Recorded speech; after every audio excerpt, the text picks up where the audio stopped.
So, while everyone's grabbing a seat, let me start by welcoming you back on main stage. I hope you enjoyed the workshops. We've got another speaker coming up who I think needs a bit of introduction, but mostly because if you're from the WordPress world, you might not know him as much as you do some of the other guys. But there's actually a funny story to it as well. So Karl has been in the usability industry for, what, 15 years? Mm-hmm. I'm old. And about 3 years ago, I sent Karl a DM on Twitter, like, hey, how about we exchange services? I come and teach your people SEO, and you come and teach me and my crew usability. And we did that, and we had a lot of fun. And we've exchanged some emails and not enough time together since, but I'm very glad that he's here today. So he's been called the most fun you can have watching a UX presentation. I hope he's going to make true on that. I do know that some of his jokes about yumbers don't really translate into English. I won't make them today. But I'm very glad he's here, so Karl, the floor is yours. Cool, thank you.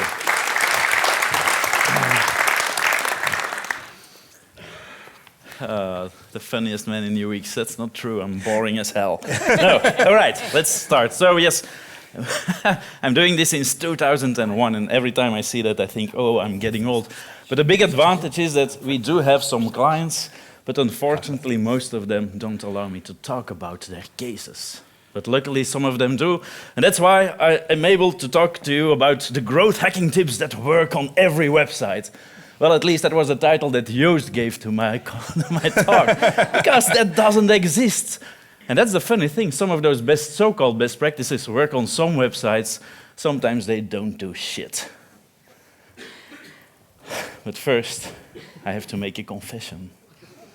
Until 2 years ago, my blog was running on WordPress.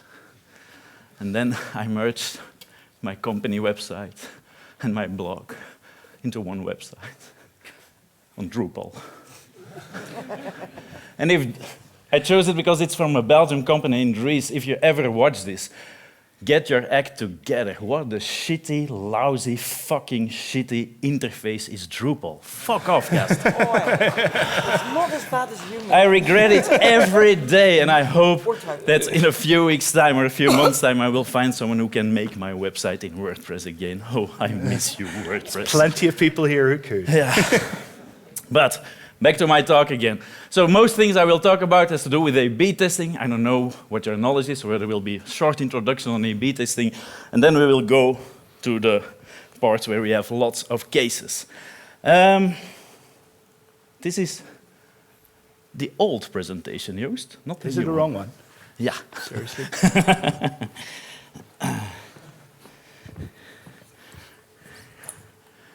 That's stupid.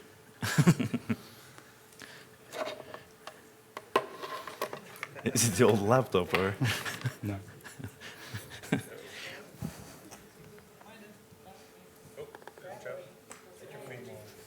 Yeah, that one. Well, that's just an empty battery. Don't worry. I had both open. That doesn't really work. I closed the wrong one. That has to do with usability. So. Yeah, it was an A/B test of my presentations. And something went terribly wrong here. That's it. So this is the funnel. So this is the one with the Dutch. The one with the Dutch text. The only Dutch one word I forgot to translate. So this is the funnel on most websites. We have visitors, and yes, hopefully your website has a goal. Some people reach that goal. If you're doing SEO, you're getting more people into the top part of the funnel. But if your funnel is like this, you will have to do a lot of efforts to gain more money. So what usability and A/B testing and conversion optimization is about is to make the end of the funnel as big as possible so that you get more people buying stuff or subscribing to a newsletter or things like that from the same amount of people. So And that's what we do with A/B testing. Well, A/B testing is one of the methods we use. So you have your normal website, people coming in, reaching the goal, that's your conversion rate. With A/B testing, you make a variation of a page, can be something completely different, can be a small change, and after a while, the software tells you which variation is a winner or a loser. Well, there are a lot of tools available, like my preferred one, Optimizely, but you have Visual Website Optimizer, you have A/B Tasty, you have Nelio. I don't know Nelio, but it's specifically made for WordPress, I had the impression. The others have plugins for WordPress. And those software has become so easy the past few years that it went completely wrong. Everybody seems to think that they can do A/B testing, but it's not because you own a typewriter that you will become the next best-selling author. There are a lot of things going wrong with A/B testing, and one of the main problems is that people start doing A/B testing when they don't have enough visitors. For an A/B test to get significant results, you need at least 400 conversions. At least, I prefer to have 1,000 conversions to have a solid A/B test. So don't do A/B testing if you don't have enough visitors. And if you start doing A/B testing, don't do stupid fucking things. Oh, let's change the color of the button.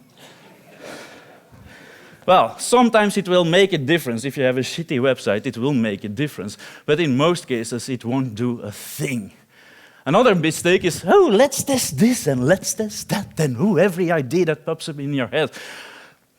But you're not a genius. Well, maybe some of you are, but most of your ideas will be lousy. So you will be doing a lot of A/B testing, and most of those tests will fail. And then you will say, oh no, A/B testing is not working for me. You should know what you test, and you should measure the right goals. That's something that's wrong with the tools. But most of the A/B testing tools, they only measure the click on the button to the next step. But if you have your homepage and you say on your homepage, hello, this product is for free, yes, you will have a winner in your A/B test. But if on the next page you say, oh, sorry, it's a mistake, it costs $1 million, at the end of the funnel, your test will be a loser. So if you measure it, use Google Analytics and not your A/B test. The conversion at the end of the funnel, that's what counts, not the funnel, not the conversion to the next step. Which test won? I like it. But it's not because a test works on website A that it will work on your website. Because your website, your product, your audience, your design, your copywriting is different. So don't copy things that you've seen elsewhere. You should know why you're doing an A/B test. And was it said this morning or was it during a discussion? You should have a solid hypothesis. You should know why you're testing. This is one that I stole from Michael Agard, which is at Content Verve on Twitter. Know why you're doing a test, and then you will have more winners. But please be aware, best practices, yes, they do exist, but maybe not on every website. First one, it is a best practice. Sliders suck always, no question about it. And I had a movie, but it didn't work on Apple, but you know, a slider, you come on a website and it's like, and then there's, people love it. And Suzuki, they had a slider with 4 slides in it, and I thought, that's maybe not the best idea in the world. So we did a test. We used the same screen real estate, and instead of those sliders coming up, we just put the 4 messages that were in the slider on the same screen real estate. The result, plus 21.8 clicks in that area. And I know we're always talking about less is more. Keep it simple. But when it comes to a homepage, most people have the tendency just to stuff things in there. So instead of 4 messages, I thought, well, maybe let's only show 2 messages to the visitor. What do you think? More clicks in the same area or less clicks? More, of course, otherwise I won't be here. But indeed, 55% more clicks in that area. So yes, that's a best practice. Sliders, if you have them, remove them. And the last example of going from 4 messages to 2 messages has to do with remove clutter. If there's something on your page that you're wondering, why did I put it there? Leave it out. This is I think it was from a standard installation of Magento or something like that. It's a shopping cart. Yes, you will learn some Dutch words today. The shopping cart, and then the guy of the shop added a big banner on top of it. Let's say, yeah, if you buy for 500 euro, you will get a little doll for free. Nobody cares. Then this is a shopping cart, and it says change, and you can remove it, and there's a coupon code button fighting with the real button. There's a big distance between the price and the go to the next step button, and there are two messages in red. Don't do that stuff. Just remove the clutter, remove the banner. Don't make your coupon code fighting with the most important button. Put the most important button just underneath the price and a reassuring message in green near your button. And it always will work. This was a result, 11% more sales. It's not because you buy Magento or WooCommerce or whatever that the interface will be good. No, those people don't know what they're doing either. This is a comparable example. There's a product, and then you can change it, and you can move it to your wish list.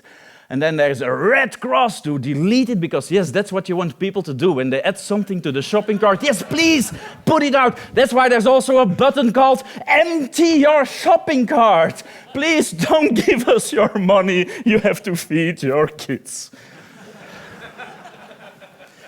When we remove all the clutter, once again, it resulted in 11.4% more sales. So remove things that are not necessary for your website. And maybe you have to think about navigation. Is your navigation something that's needed? And especially, maybe on the homepage, okay? But when people are entering your website through Google AdWords or via Google Search, they probably use a specific search term. And if they come on a web page, the navigation is distraction. This is a test we did for Barco. Well, not here, but I think most movie theaters in the world are equipped with Barco beamers and projectors and stuff like that. This is a landing page for a product called ClickShare. And then there's the main navigation. Because yes, people who search for share a projector in a meeting room, I think they will definitely want to read about Barco and his partners and maybe the news of the company. No. When we hit the navigation, that resulted, can't say the exact number, but it was more than 20% people filling in the request for proposal on this page. We did the same test on Connections, which is a Belgian travel agency, but specialized in cheap flight tickets. And this was the page where you entered when you searched in Google for flight tickets, Brussels, Rome, whatever, cheap flight tickets. This is the main navigation, flight tickets, promotions, last minutes. We just hit the main navigation, bam, results 30% up, more sales. Navigation is distraction. Test it. Nah, don't test it. Test it. It will probably work, but every site is different, remember? So you have to test it. The magic thing. Bullet list. That will probably always work. That's also a best practice. This is the landing page for Suzuki, and at the end of my talk, you will think that I'm a car seller for Suzuki, but that ain't true. There was a 50-50 deal during I think it was 2 years ago, the car trade show in Belgium, so all banner advertising, all AdWords, even TV ads went to this page.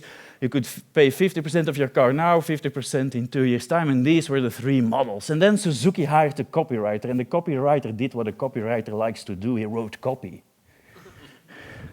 The Suzuki Swift is an icon of his time, his sobriety a reference, and his driving experience unrivaled. The Suzuki Swift even has more pluses. And blah, blah, blah, blah, blah.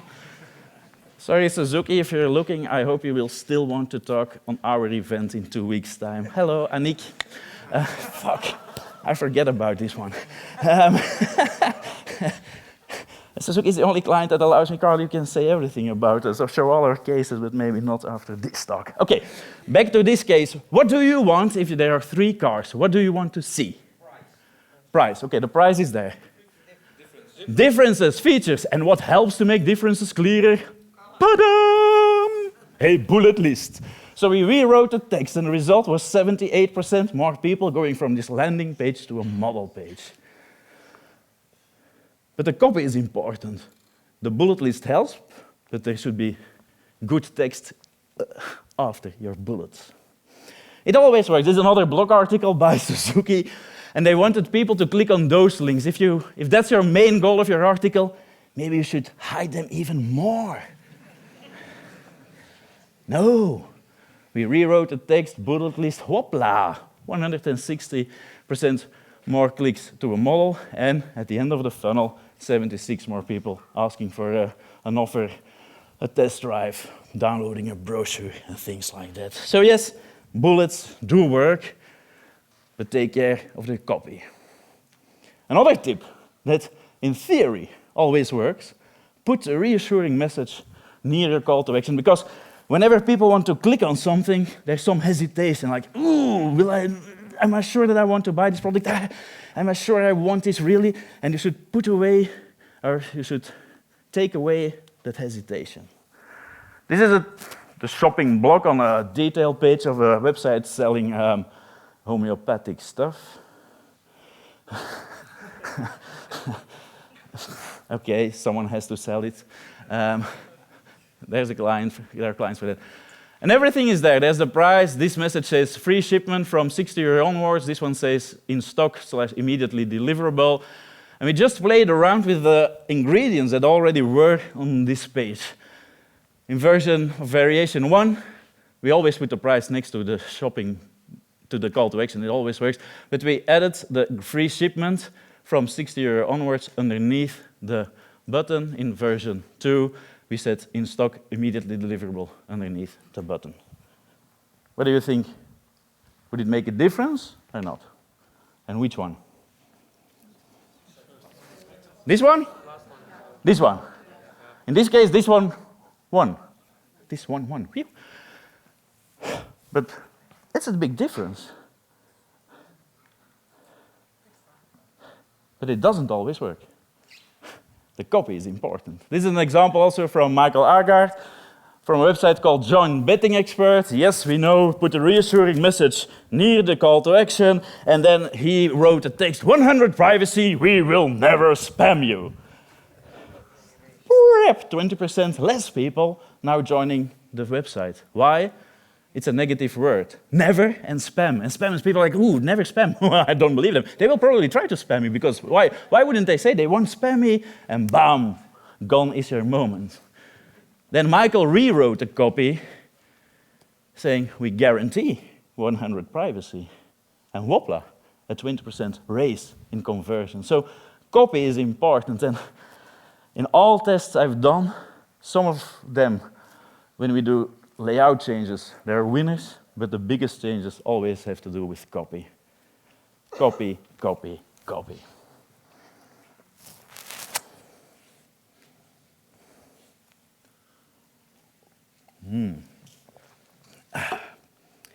Now, the green check marks.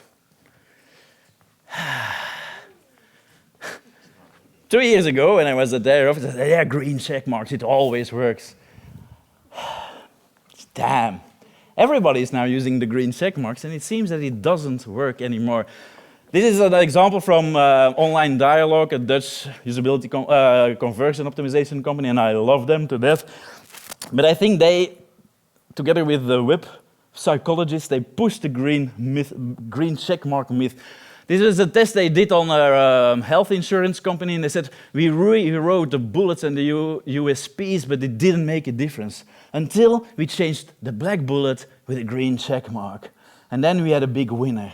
And then I think that the green check mark myth was born, that no matter what the text is behind your green check mark, it doesn't matter. Because when people see green check marks, they will buy your stuff.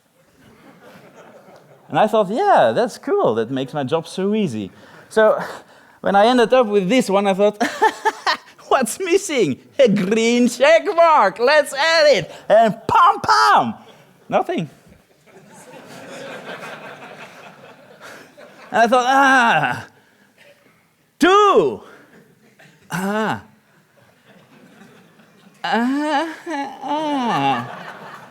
And then I reread the articles about green checkmarks, and they said there should be an uneven number of checkmarks, 3 or 5. And I thought,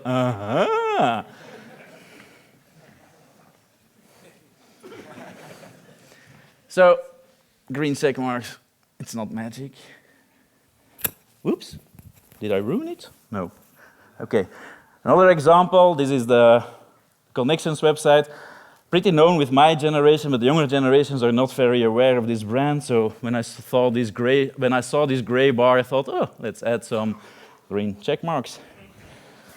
And I really was convinced, like, badam, I will impress the client. Well, he wasn't. He didn't do anything, but really nothing. Nothing negative, but nothing positive. So please remember, it's a best practice, but it doesn't work all the time, and it seems that the green check marks has had its best time. Something that I thought that really always works is you should, and that's a basic principle of usability, show the user, or take the user by his hand and tell him what to do. This is a website. This is a website selling kids' furniture. This is the overview page, category page, and I think that you are all aware that if you click on one of those items, you can go to a product detail page. Yeah? So when someone in my team came up and said, Karl, can I add a link, more details? I thought, no. But he said, yeah, I want to do it. So yes, they did it, and whoa, I was so impressed. We have now 72% more people going from that category page to a detailed page. I thought, okay, let's go to the Suzuki website. This is a part of a landing page with all the Swift models, and the sentence says, choose the Swift that suits you the most. So I think it's obvious, and in a real life, there are real blocks here. You can see there's a background, that people would be aware that they could click on it. But we did a test, we added the link, more details. And yes, it made a difference. We are now 13.1 more clicks. And I thought, oh, baby, I will become so famous with this one. I have found my green checkmark myth. I have found a thing that will give you loads of money every time over and over again. Until Suzuki changed their website. And I thought, why didn't they listen to my previous advice?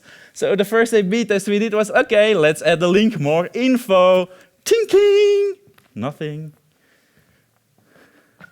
Okay, let's try it again. Nothing. And then I realized, oh, fuck. And that's a problem with the usability world, I think. We believed that all our best practice and the thing we read from Jakob Nielsen and other stuff and the thing we see in user testing, that it's set in stone, that it works on every website, but it doesn't. A lot of those tips and a lot of those things you will read, they will probably work, but if you have enough visitors to test it to see if it works on your website. And the best thing to create good A/B tests is to do your user research and not copy tests as you've seen. We use a lot of stuff, things like, of course, Google Analytics, we do user testing, we do eye tracking, but there are even, well, those are time-consuming and sometimes expensive, but there are cheap solutions like user session recording software, Mouseflow, Inspectlet, Hotjar. I love Hotjar. They have mouse heat maps. They will come up with form analysis. Until now, we're still using Formissimo. You can do targeted mini-surveys.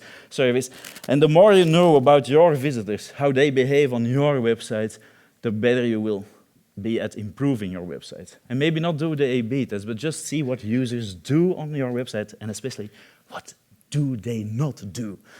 So, eye tracking, people watch at your website, you can follow their eyes, and we did a user test on the previous website of Suzuki. I was very happy. I was the information architect for this website, and people, they find their way through the website, they could find their car and things like that. And there was one thing missing. They didn't notice the buttons. Because everybody was looking at this area of the website.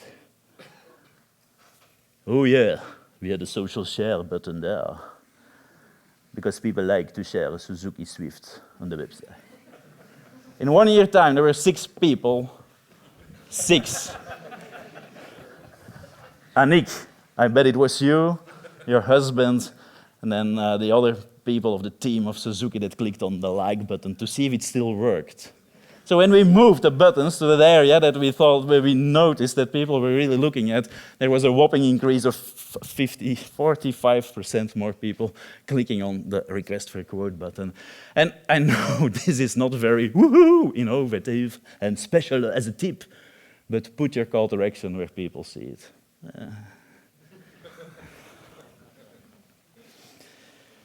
Session recording software, I love it. Oh boy, Hotjar, Inspectlet, Mouselo, whatever you use, but they give you a very visual overview on the scroll depth. The cooler the color gets, the lesser people are there. You can see where people are clicking. Are they clicking on the buttons, or are they clicking on things that are not clickable? Oh, that is such an interesting thing to see.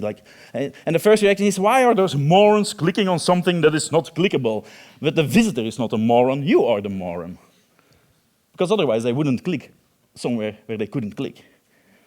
You can see their mouse behavior and things like that, and then you can learn things. On this page we noticed that a lot of people start scrolling, la la la la, but they didn't do anything.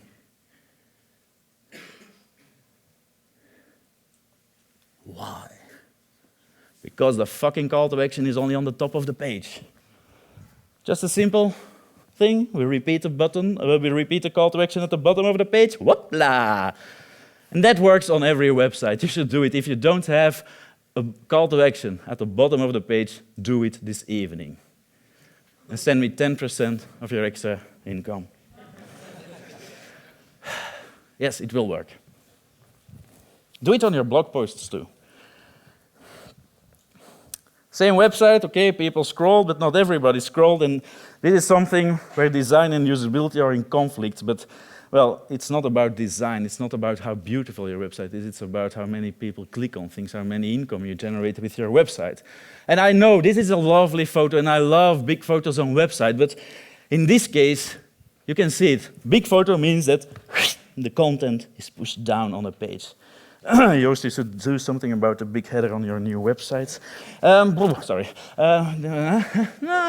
When we made this one a little bit smaller, like this, there's still a photo, the results were incredible on this website. We had now 27 to 46% more clicks on those buttons. We had 12% more clicks here, and we had 6% more clicks at the bottom of the buttons at the bottom of the page. Yes. Watch out with big headers. Watch out with big, useless photos on top of the page. And there's nothing against long pages. There's nothing against one-pager websites and all those things, but you can see it in Google Analytics. If you have, you can measure scroll depth. You can do mouse heat mapping software. But this is the landing page for ClickShare from Barco we saw earlier on. Only half of the people get to the second screen. Why? Because it wasn't good. ClickShare wireless presentation system. The power of wireless collaboration. Wireless presentation and collaboration system. What have I learned more? Nothing. No, you can share it. Oh yes, that's what I want to do. Yeah, and we have very beautiful pictures of our ugly stuff. You're not selling the product, you're selling an experience. So we did a very simple A/B test, and I saw someone doing this, and yes, that would also help if you have some inclination on your website, or how do you call it. But we did a very simple test. We pushed the logo Barco, because it's a pretty known company. Then, instead of bullshit text, we added the advantages: no installation, no technical hiccups, no mess with cables, and yes, video is working nowadays. That's a video we found on their website. It's a 50-second clip, and bam, the result of this is now 33% more people starting to scroll. And if people start to scroll, they will continue scrolling. At the end of the page, we now had 44% more people, which means 100% more people going to the product pages, which resulted in 76 more requests for quote and 50 whatever more brochure downloads. Yes, you can have long pages, but make sure that your people scroll. So my advice is use the tools to find where the problem areas of your websites are, and then use what's inside here to make it better. It will probably always work. Use the tools that are available. I love Formissimo. This is another form on the Suzuki website, a new website, and oh boy, they went completely out of their heads. A very long form, and yes, the solution is to make the form shorter. But if you install Formissimo, it will tell you after a few days what are the problem fields. And in this case, it was the dealer search field, which indeed, it sucked big time. Then there's choose your package, nobody knows what that is, and the phone number.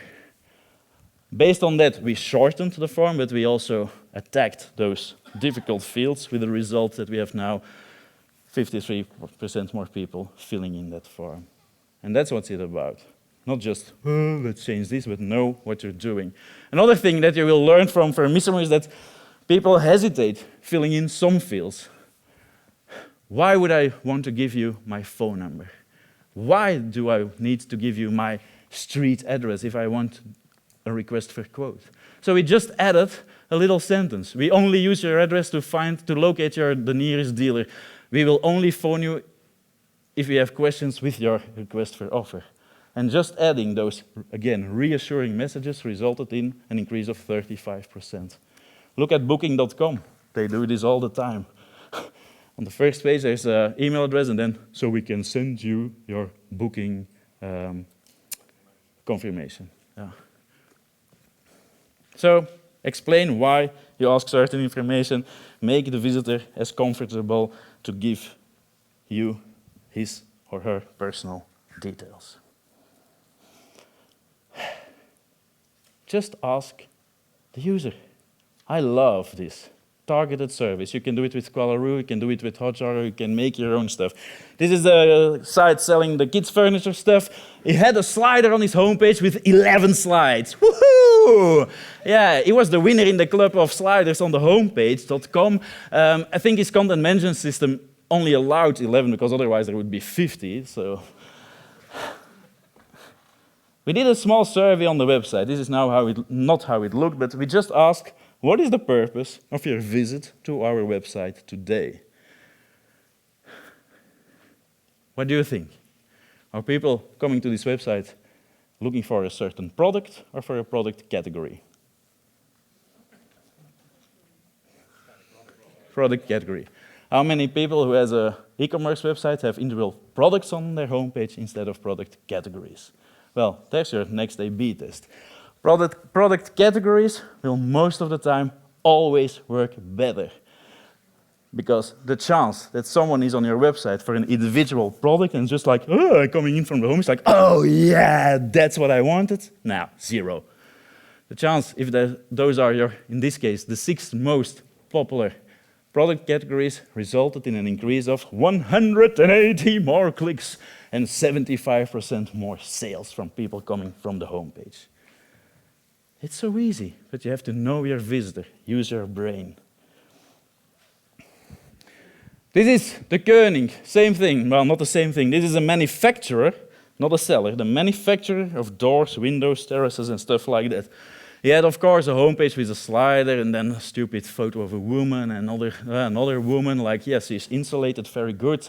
That's why she's happy. That's why she's happy behind her window. What the fuck? What are people thinking when they're making websites? Hello, the Koenig.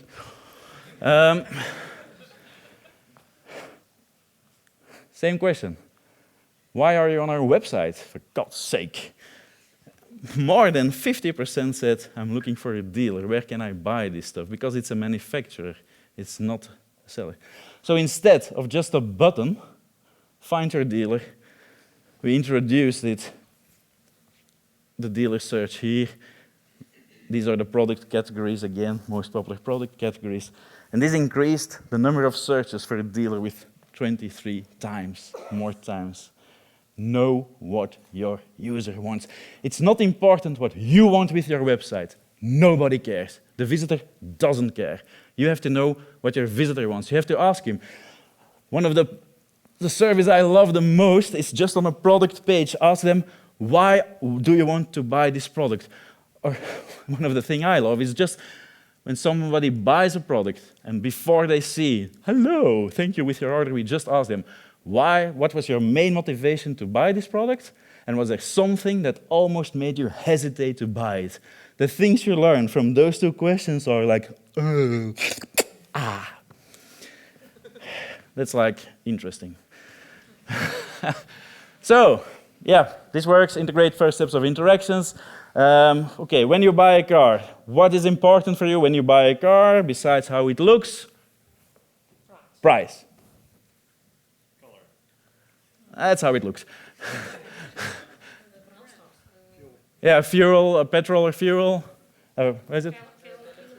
That's, when it's a second-hand car, the mileage, how many miles it has done, but if it's a new car, so how many doors, that's, most people know it in front, they want 3 doors, 5 doors, a brake, a cabrio, whatever.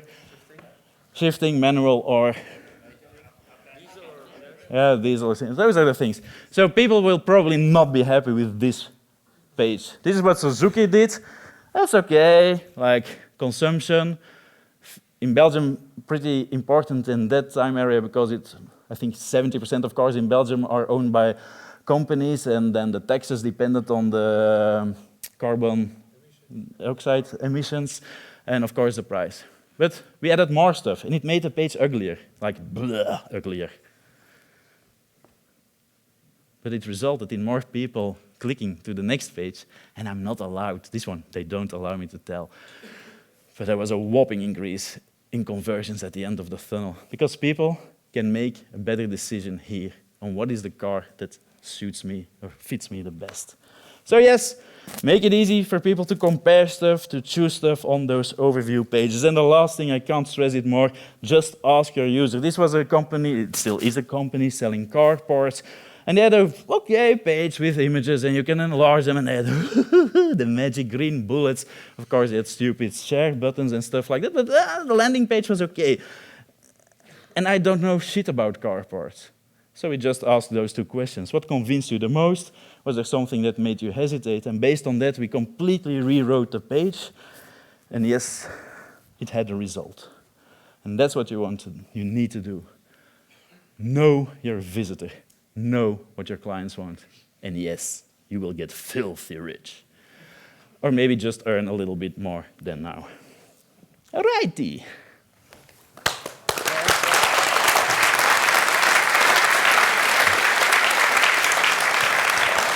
Thank you. And what they always learn me, that's in a theater, normally the curtain closes and then it opens again. You have to give the visitor more than he expected.